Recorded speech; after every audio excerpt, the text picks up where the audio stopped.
I only regret getting one piece of filmmaking gear in my entire career as a photographer filmmaker, and this is what it is. A gimbal.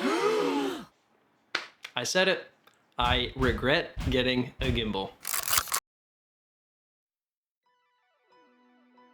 Now, if you're new to YouTube, you're new to media content creation, and you heard me say that I regret getting a gimbal, you're probably like mind blown that a creator doesn't use a gimbal. I'm sorry to break it to you, but gimbals are not all the rage. I actually prefer not using one completely in all projects that I ever have going. Now you're probably wondering, why is a gimbal the only thing I regret getting as a photographer slash filmmaker? Well, there's a couple reasons why, and here they are. Number one, I prefer the look of handheld over gimbal 10 times out of 10. I do understand that there's obviously situations that gimbals are necessary for, but for all intents and purposes and for what I'm doing here in this content creation space, I'm not a gimbal person. And this is evidenced by, can you see that? This is evidenced by the fact that this hasn't moved off my shelf for 2 years. Now, you know what? If a gimbal company is watching and wants to take up the challenge of sending me a gimbal that I would be super happy to use, by all means, let's try it out.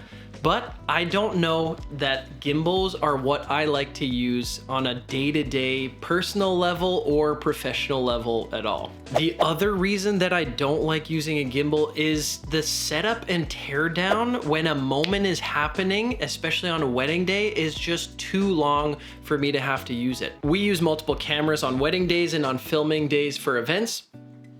So if necessary, we could technically take some time and throw a camera on a gimbal.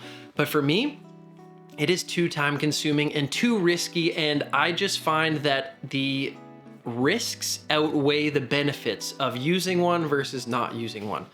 Personally, I don't think everything needs to be smooth, clean cut, and I don't think, you know, the word cinematic has anything to do with smooth, slow-mo gimbal shots. And the other reason I don't like a gimbal is just because I don't use it and it takes up space. I don't like them because they're bulky and they're too constricting, and that's it. Just for my personal workflow, it's not gonna cut it and it's not gonna work. It's too much time, and like I said, risks outweigh the benefits. As I was sitting down to make this video and I was looking at this gimbal on my shelf, what it also made me realize, and this gimbal has taught me a lesson. The lesson that this gimbal has taught me is the fact that I don't always do my proper research before buying my next piece of camera gear. And so that's the challenge that I'm issuing to myself this year, and maybe to you as well. Before you buy that piece of camera gear that you think is super, super necessary for your business or for just your media content creation space, think about it really, really hard. Are you gonna use it every day? Is this gonna take your creation to the next level? Is this necessary?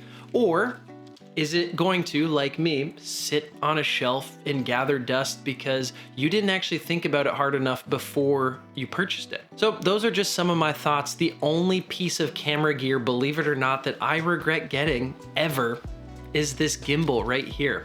I've owned 3 different gimbals, and so it's not just this one gimbal that I don't like. I've owned 3 different ones, and I've gotten rid of them every single time. And that's just because, for me, I'm not a gimbal guy. So that's it. Nice and short and sweet today. So if you have any objections or challenges, or maybe I should try a certain gimbal and be swayed, drop your comments down below. Love to hear it. Other than that, I'll catch you in the next one. Peace.